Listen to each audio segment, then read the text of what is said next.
তোমায় যত গল্প বলা ছিল, তোমায় যত গল্প বলা ছিল, সব পাপড়ি হয়ে গাছের পাশে ছড়িয়ে রয়েছিল। দাওনি তুমি আমায় সেসব কুড়িয়ে নেওয়া কোনো কারণ, প্রেমে পড়া বারণ, কারণে অকারণ।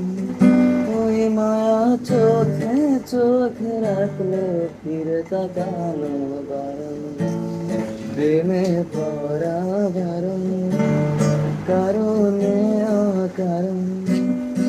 আঙুলে আঙুল